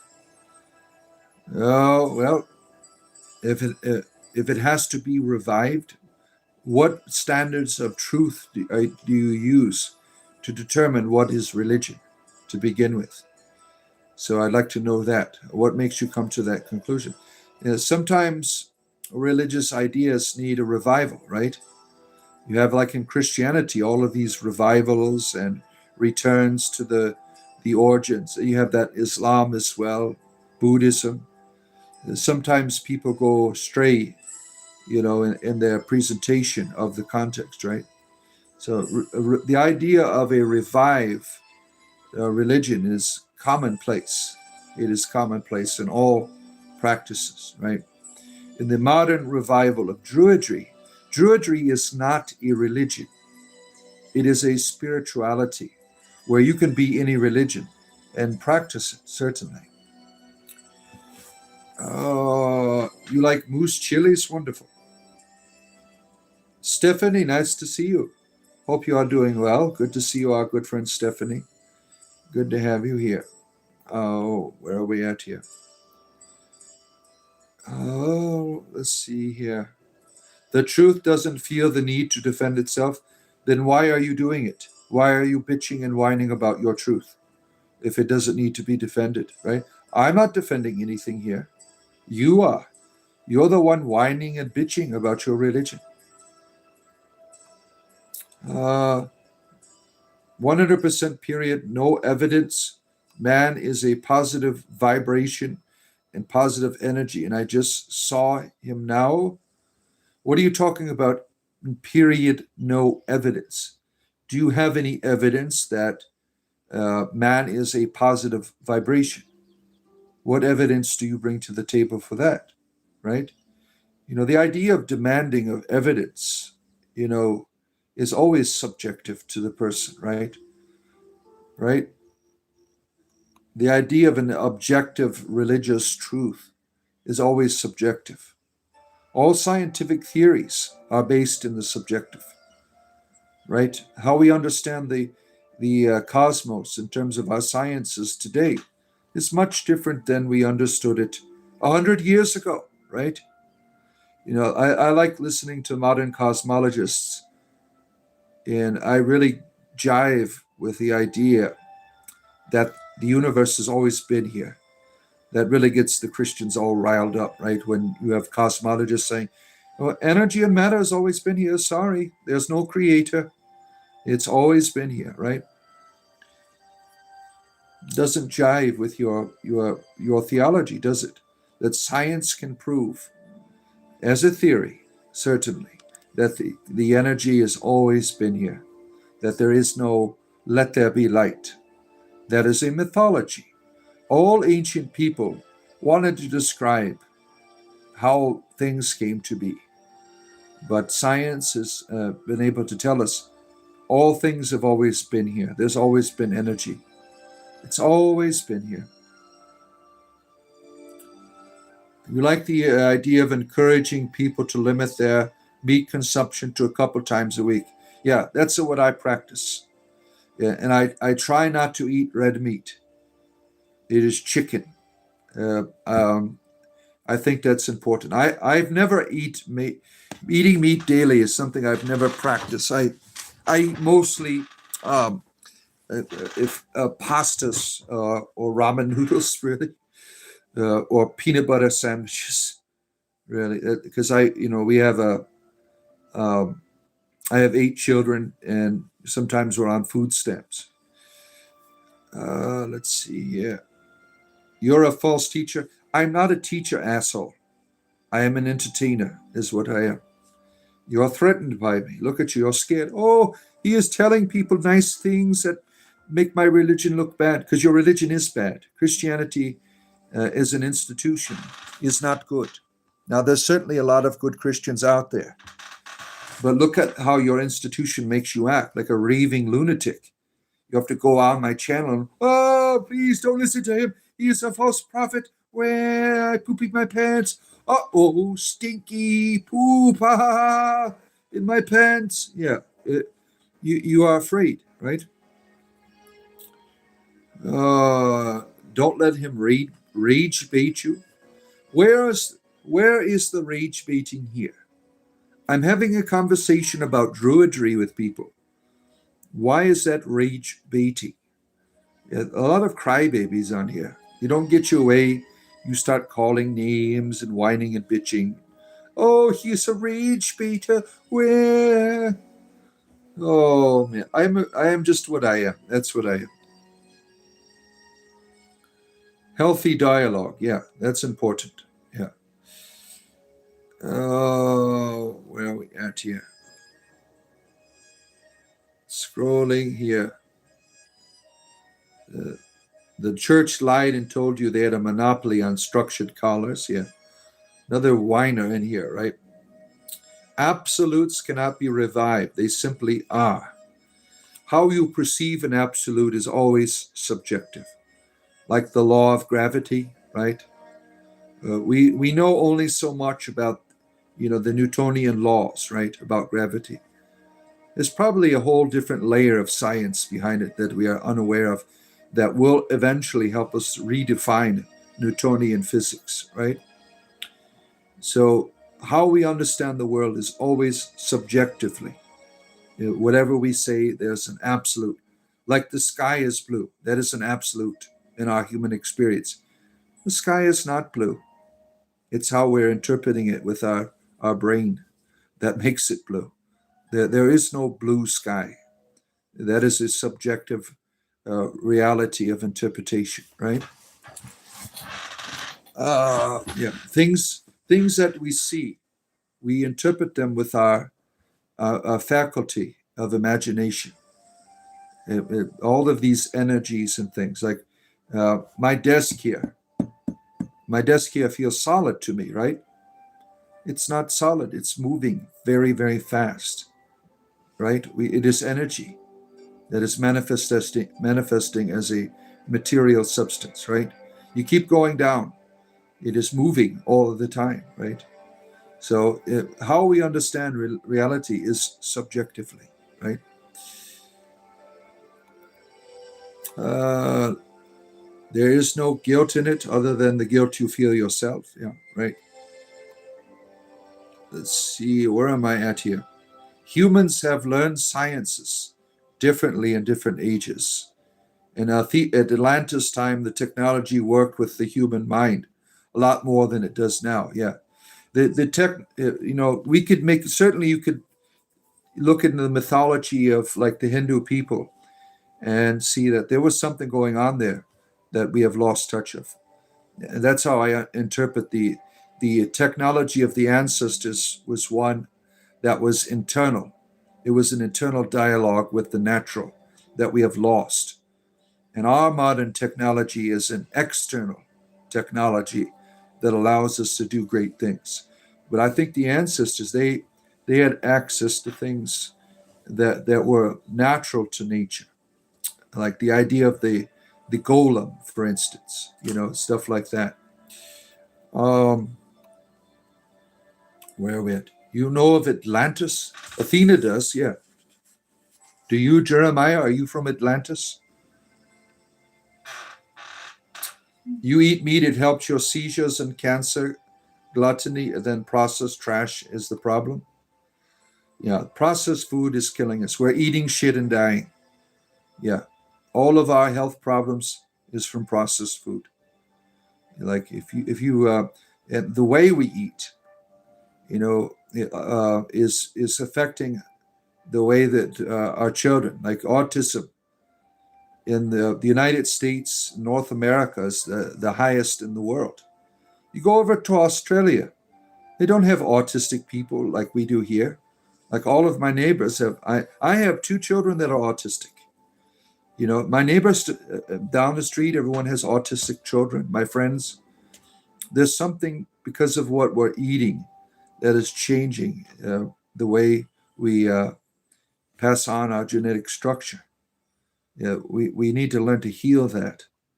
Yeah, processed food is, pushed by these people that makes the other food quite expensive, right? They make it cheap for us, where that's all we can afford to eat, and we are eating shit and we are dying, right? People who live on farms, you live forever, right?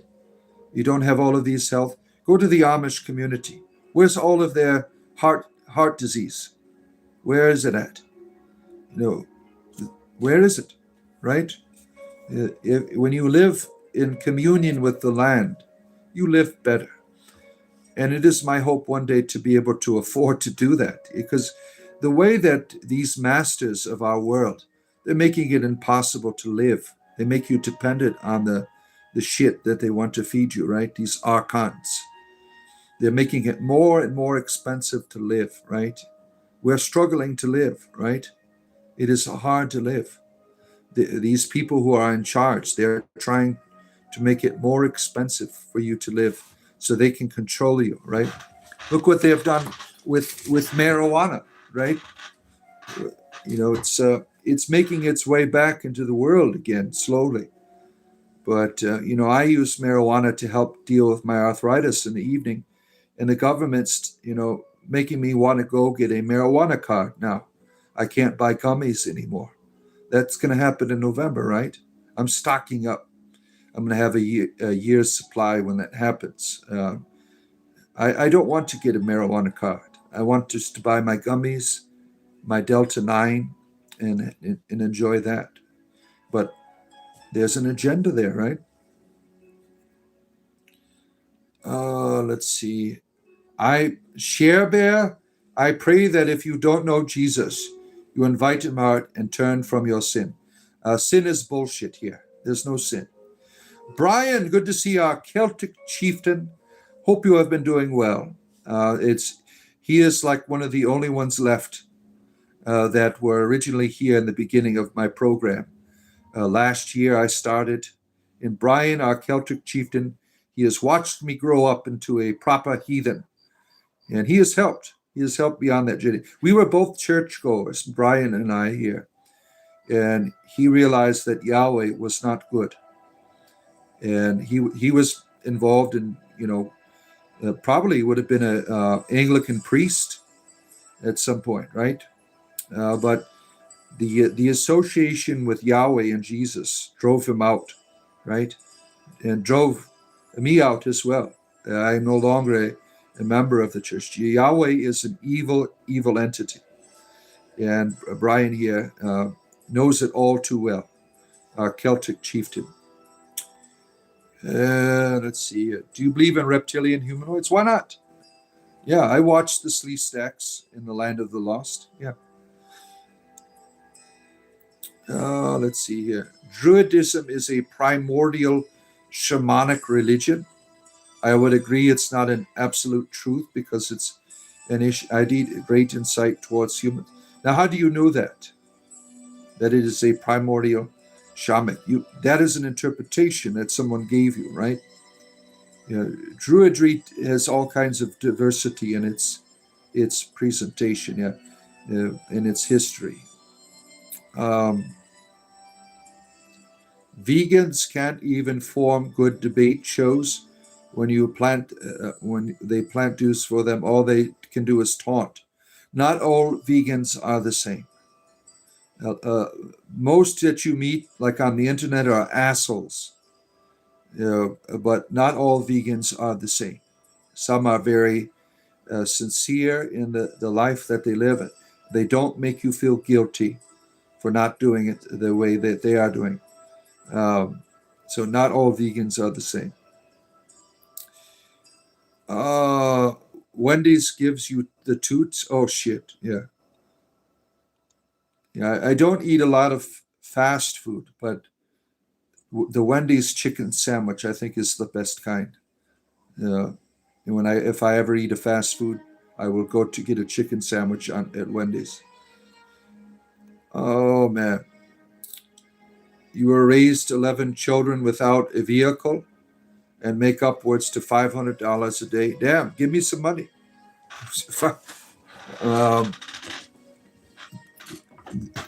What's your secret? House of all the animals. If you $500 a day, that's nice to make a living doing that.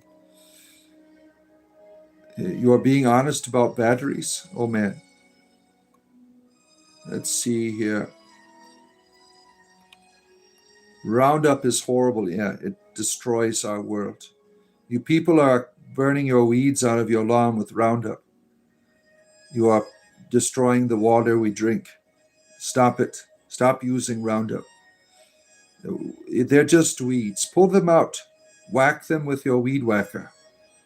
You stop using these chemicals that are destroying our world. You enjoy being out in creation? Good, good. Let's see. Science is the practice of observation, precision of measurement, making predictions based on that lead to technological and educational growth. It is a tool. That's why it would arise again. Yeah. It is a natural tool that we have, right? Don't think of science as spirituality. It is our greatest tool to understand and to experience the world we live in. Where are we at here? Jam 4 base. Good to see you, our good friend. Nuclear power is the way to the future. The nuclear fusion reactor. Yeah. There's some problems with that as well in terms of its environmental cost, especially when that shit blows up, right? Let's see.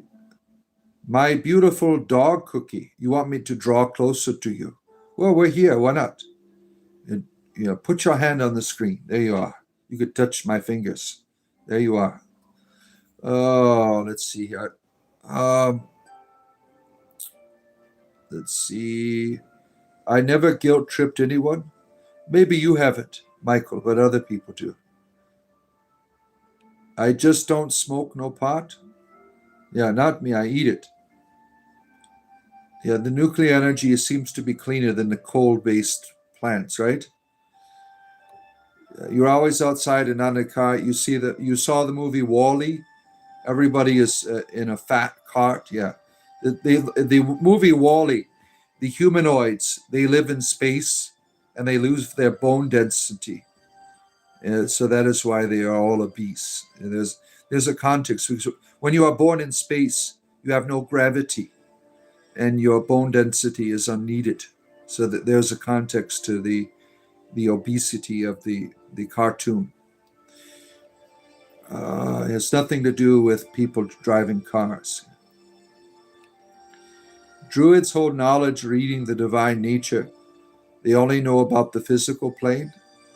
The physical plane is the only plane. There is no other plane. This world is spiritual. The idea that there's a spiritual place in the clouds is an invention by the Christian church. The world you live in is the spiritual world. Druidry helps you to see that this is the heaven right here, if you are willing to see it. Oh my, where are we at here? Slash and burn is the easiest way to recycle nutrient paired with rotational farming. Let's see. Do you know of it? Let's see. I think barter. We did that in COVID times in Texas. That was peace. We used the barter. That you find that as something of value, the barter system. What is the nature of God? How do we get closer to God? What is the purpose of life? What is the true purpose of Stonehenge? Druids cannot answer this. Yeah, we don't always, people who practice Druidry don't have all the answers. The answer, when you're getting it from someone else, right? When you're asking, what is the answer? That's their answer. The answer is in the question, right? That is where you find it. You have to discover that for yourself. Now, the nature of God is your nature. It is not something separated from what you are. Everything that is in this cosmos is in you. You are the microcosm. When you look within yourself, you find all of these. When you're getting it from somebody else, it is not a truth. It's not a truth until you experience it for yourself. And institutional religions like Christianity, they will tell you all of these things for you to believe in. That's them doing all the work, right? It's kind of like, as Camus would say, you're committing existential suicide. You're saying, all right, I'm going to accept your answers. They never become your own answers. They're someone else's. And now you're enslaved to a system of beliefs that control and dominate your life, or you have to come on to shows like mine and try to play your tricky apologetic talk. I know all about this shit. I know all about their reasoning to make you question ideas. I used to be a Christian apologist. I know all of your bullshit, all of you Christians, and all of your tricks that you do on here, because I used to do it too. I used to do it too. Um, if all the people died in the world, nature would keep going without us. Yeah, probably.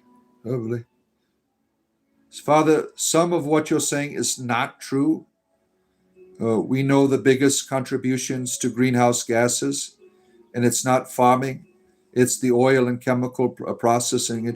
Yeah, I'm generalizing, right? I'm generalizing, right? Uh, they're all related.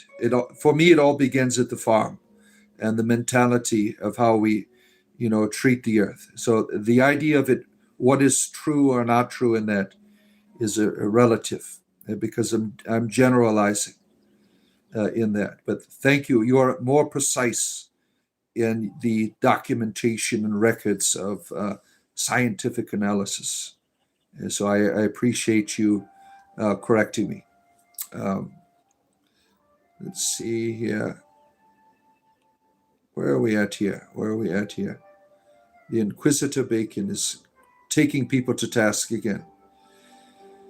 True Druidism is lost. This Neo-Druidism, where Neo is placed, is essence law. Yeah, you don't know what the hell you're talking about. You're just making shit up. Oh, man. You like it when everyone takes a breath? Yeah, it helps. Who is Mano? Mano is the great flood narrative in the Hindu tradition, the Hindu mythology. Mano was the man who populated the world after the great floods in the Hindu myth. Before the Jewish people wrote about Noah, the Hindus already had it. It is not a new story. Um, the church in the Bible is full of corruption, yeah. We have to find a way to stop having the psychopaths rise to the top. The problem is we all have the potential, yeah. We all suffer from it, right? And there's no sin that's not common to man. Yeah. All right, where am I at here? Just a little bit behind here. Some of your comments I have lost. I see Natalie is here, our Reiki master. Good to see you, Reiki Fingers. Natalie is here. Yeah, glad that you are here. Let's see. Autism isn't only in the United States. Yeah, autism is around the world, but the documentation of records, so that it's quite prevalent here in North America, as opposed to other parts of the world. Like the records could be inaccurate, but that's what I had to do a lot of research, because in trying to understand my son's condition and where they got it from, how they got it. But it's in the United States is like the capital of autism in terms of other places in the world. Let's see here. Hecate is a titan and a god, yeah. Hecate is wonderful. Hecate is a wonderful goddess, yeah. As an Australian, there's for sure a lot of autistic people here. Yeah, they're all over the world. But the maps in terms of people writing the location of this is mostly concentrated in certain I think the United Kingdom and Northern America is where the map is. So let's see here. Where am I at here? Trying to scroll through some of this stuff. I got another about 20 minutes or so to be with you. Maybe I'll go a little bit longer. We'll see. Fasting has made your life better. Yeah, fasting's a wonderful practice. It's good for your health, and for me, it is the spiritual benefits as well. We do a lot of doctor and psych testing compared to the rest of the world. Yeah, that's probably why. You might be right. Let's see here. Where are we at here? Where are we going here? You're just open to the possibility that things impact cause. Why not? Altogether, you do have a strong opinions on the matter. Yeah. Deity Pudding, you're smoking your reefers here as you're watching. Wonderful. Cadadwin loves you. This show is for spiritual entertainment. Yeah, that's what it is. Yeah, I interact with people. I read the comments. Uh, I share my ideas. Now, I'm not always right, right? Gwendolyn is always correcting me all the time, yeah, trying to educate me. Gwendolyn is probably a much smarter person in terms of science than I am. So I'm not always right. I am just sharing my experiences here. I don't claim to be the source of knowledge. Sufi Islam, spiritualists advised, yeah, the practice of veganism is a very religious, like in an Orthodox church, during fasting periods, they don't eat meat or dairy products as a fast for Lent. That was the Eastern Church was my tradition before I became a heathen. Oh, let's see here. Wait. Watch Alien versus Predator. Oh yeah, I'm looking forward to the new Alien Badland or the Predator Badlands. That's going to be a really good one. I have to see that. I think it's out on Hulu. I think it's out maybe, or it's yet to be. Yeah, I'm looking forward to seeing that one. That one young lady in it who was the android, right? She's a wonderful actor.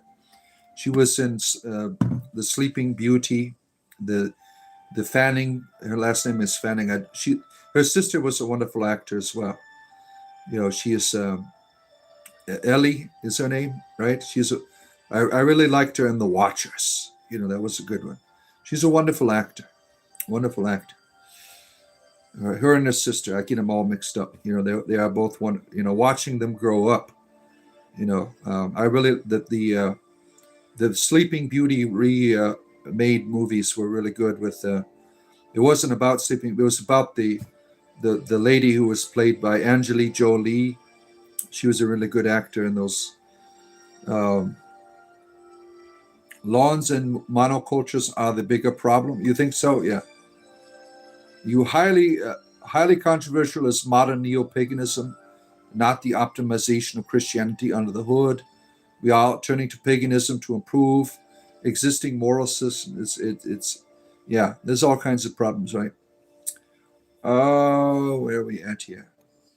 What is my zodiac sign? I am a Cancer.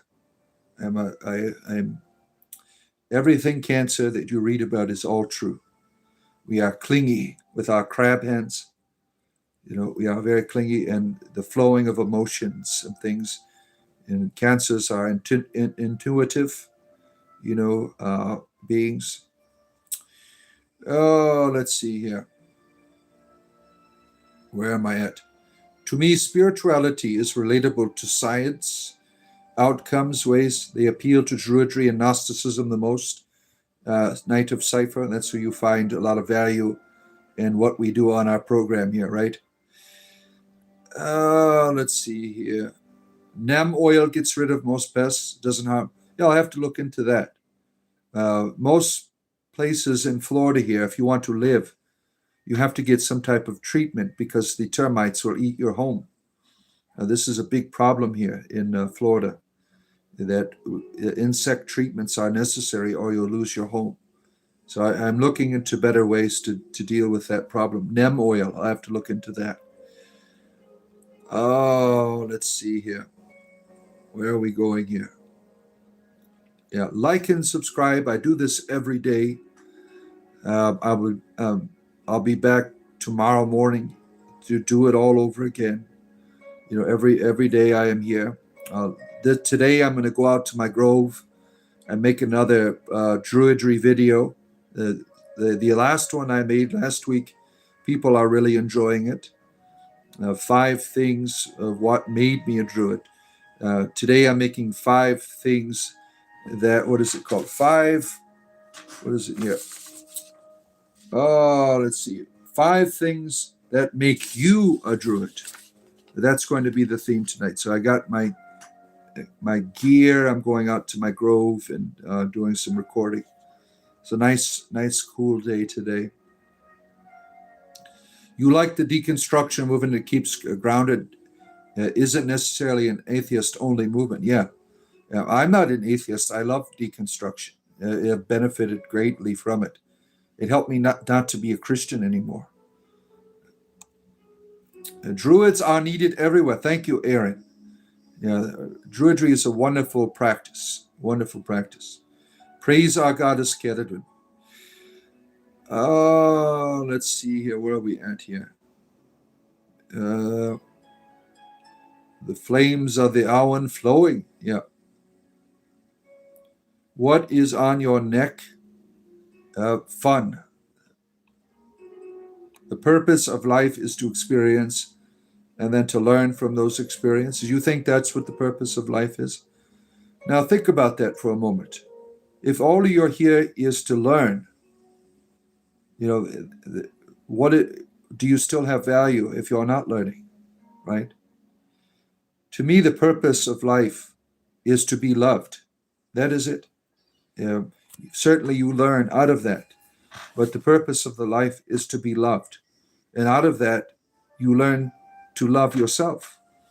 So that we begin in love and we end in love. That's how I understand life. AJ, thank you for doing God's will and worshiping God. You're welcome. Yeah, I try. Oh, let's see here. Where am I? Yeah, I'm trying to get caught up with your comments here. You're not a Christian, sir. You're a Muslim. Same thing.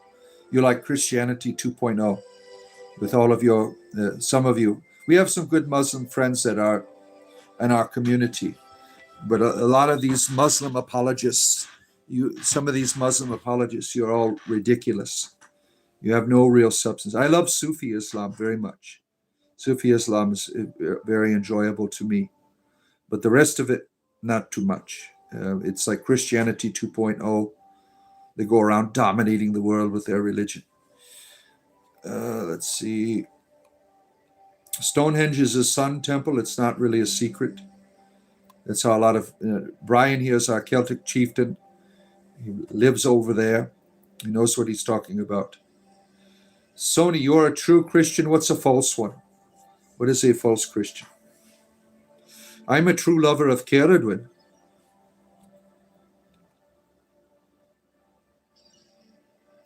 Your intentions are not sinister. Well, I just take comments and run, really. So I apologize if you find that I've said things that make you seem sinister. Because when I see a comment on here, I just take it, I run with it, right? So I apologize if I've misunderstood your point of view. Going up because they are classifying it as symptoms and recognizing variances of neurodiversity. It's not food or vaccines. You think it is purely genetic, is what autism is. Yeah, there's different opinions on that. Let's see here. You're just a stickler. Yeah, we love our sticklers here, right? I rebuke you in the name of Jesus' name.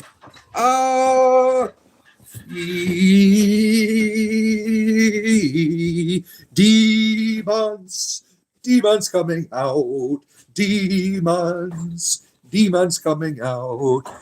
Demon! There you are. Thank you for the exorcism. It was my new Broadway show, The Demon. You have cast out the demon. Thank you. You have such great powers, Christian fundamentalist. Yeah. And as usual, I mock people like you. Because if I had a demon, you have no power to remove it. You're a powerless Christian. But the reality is you are full of shit. There's no demons here. You are the one with the demonic problem, not me. You people like to insult me. by saying I have a demon when you have no real evidence for that. Because someone has a different opinion doesn't make them demon possessed. So you, sir, are full of shit. Let's see here. Would I say a prayer for your brother-in-law and daughter going through medical complications? Oh, great and loving All Father, please help these great needs of this family. Bring them the encouragement and guidance they need in their situation. Amen. There you are. May the All Father's blessing be upon you. God is inside of you. Wonderful. All right. I've already been rebuked. You can only do one exorcism per program. If you can't get it right the first time, that's your problem, not mine. You're a powerless Christian. You see the concept of astral projection? Oh, shit. Where did that comment go? Damn it. I just lost it. Oh, that's too bad. It's gone. Pedro, nice to see you. Druids is what we are supposed to be. Yes. Yeah, right. Yeah, all of these wonderful people here. And I got about 10 minutes left here. Good to have you here, Pedro.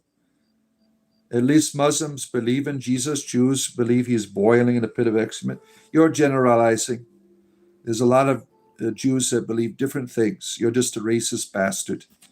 You don't like Jewish people, do you? You're a sick person. Yeah.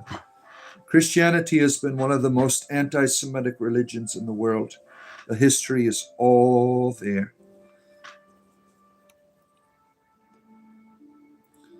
Any mystic version of a religion is dope. Yeah, it can be. Oh man, we're talking about Black Dragon armies. My D&D channel is is at Realmscape. We're not doing D&D here, Jeremiah. There's no Black Dragons destroying the kingdom of Cormia with their acid breath. That you have to go to my other channel. I'm almost there. I almost got 50 subscribers where I can do live streams on my phone. I can do regular live streams on my computer, but the phones are what get the audience. And once I get, if you like Dungeons and Dragons, go to, here it is. Let me put it in here. Let's see here. At Realmscape. There it is. If you go to that, at Realmscape, you will find a wizard head if you put it in your search engine. Go subscribe to that. When I get to 50, I'm going to do a broadcast as a wizard, talking about tales from the Forgotten Realms, sharing stories there. I'm fully in, like I said, I'm a method actor. So I become the wizard. I begin to tell stories and talk to people. When I get to 50 subscribers, now if that's tonight, it's tonight. I'll do that tonight. I'll be on later on being as a wizard on my other channel. If you like Dungeons and Dragons, this channel is only about druidry. But we used to play D&D on here, and I had to separate the channels because it was messing with my algorithm. So if you like D&D, give it a subscribe, and you will see me as a wizard later on this afternoon doing a live stream, talking about all things Dungeons and Dragons. We have a good time on there. And this Friday we have also our stream where I lead people through a dungeon there. Let's see here. Raven's Hand, good to see you, our good friend. Oh my goodness. Where are we at here? Not one person purpose is the same. Your purpose is what you make it.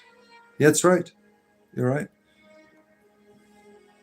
I would think that fake Christians would love the idea of a fake priest. Yeah, some of them are just being jackasses, right? You're a spiritual person. You love spiritual shit. Yeah, it's all. You've come to the right place. Then you come to the right place. You're 51. You're just a couple of years older than I am. We got a bunch of senior citizens on here, right? Where are we at here? Yeah, like and subscribe. You can also join our Discord community. There's a join button over there. We have all kinds of people from different religions and non-religions as well. People who are atheists are on there as well. We all have a good time on there. Someone did a Fortnite emote. Oh, that was my exorcism. Yeah, yeah. Let's see here. No politics allowed here. I will never be a patriot to a power, either local or spiritual. I base my appeals to the grounding of life, liberty, freedom, love, and the sciences. Yeah. Yeah. Cussing while saying that is crazy. Yeah, I am not a Christian. I don't follow your puritanical rules. I have a good time on here. Oh man. Let's see, where are we at here? I will never be a patriot of governmental power. You will be a patriot of the people, right? Yeah, that's a more appropriate way. The idea of a patriot is mixed up in politics. You're right. Let's see here. Where am I at? You are the one that floats like the fry bread. You are the one that stings like the grease. Oh man, you're getting all emotional and spiritual about your cooking pot. Kara, nice to see you. Mr. Pants for Supreme Leader. Vermin Supreme. All Jews do not and don't believe in that awful book. Now, not all Jewish people are the same. I mean, it's really stupid when people get on here with their anti-Semitic bullshit. Oh, man, where are we going here? Does my cat... I don't have a cat. I don't have a cat. I have 2 rabbits and a tortoise. I will go grab my tortoise real quick. It's tortoise time. Let me get my tortoise. Tortoise, where are you? Tortoise should have the lights on. What's that program? That someone wants to see the tortoise. Come here, sweetie. Come here, my cold tortoise. She was nice and cold. Here she comes. You want to see the tortoise? Here she is. There we go. Look at her. There we go. The tortoise. Oh, she's a precious girl. Look at her. She's like, why did you take me out of my cage? I'm cold. Put me back under my heat lamp. It's the middle of winter. You silly, silly human. I don't want to be out here. All right, there you have it. The tortoise time. All right, let's put you back, tortoise.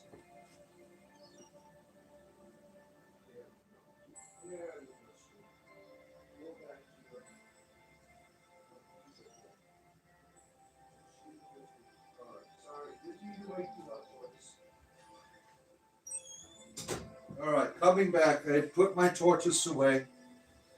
That's just, I have the classic tortoise in the hair here. And the tortoise always wins the race. Always. The rabbits, they are lazy. They flop around. The tortoise is always on the go. When she gets her blood heated up, because they are cold-blooded, right? The colder the blood, the slower they are. All right, where are we at here? Oh, let's see. The tortoise will outlive us all. Yeah, she lived. She's a Russian tortoise, and they can live up to 60 years. Spellzone Sage coming in at the end of the program here. Our good friend. Hello, all in tortoise. My tarantula ate 5 crickets last night and buried her water dish. She has a little legs in front, and it's adorable. How's the day? Yeah, our good friend, the Spell Sworn Sage, has wonderful pictures of his tarantula that has been molting in the yoga position on our Discord channel. Join us on Discord. We have a wonderful time on there. Wonderful people on there. Wonderful experiences. I got all these wonderful people that come together for these wonderful conversation. You think the tortoise needs a cape? I don't think, if I put clothing on my tortoise, I don't think it would appreciate it. I put a skateboard under it one time. I didn't really like it. I wanted it to be like that turtle that is on the skateboard chasing its cat. I put the skateboard on it. It wasn't really into it. Not all tortoises like skateboards. All right. So I have come to the end of the program. This might be the only time you'll see me today, unless I get to 50 subscribers on my Dungeons and Dragons channel at Realmscape. I will return later on as a wizard, talking about Forgotten Realms lore. If not, I will be here as your druid on my channel tomorrow morning, talking about spirituality, spiritual entertainment. Thank you. I hope you all have a wonderful rest of your Sunday. You can check out my YouTube shorts on here as well. I have lots of shorts about druidry and wise sayings and things. Every morning I release content, right? I get up at 5 a.m. I have 5 YouTube shorts about druidry every morning. So go check that. Give them a like, about the goddess, about nature and things of that nature. So go check that out. Have a great rest of your day.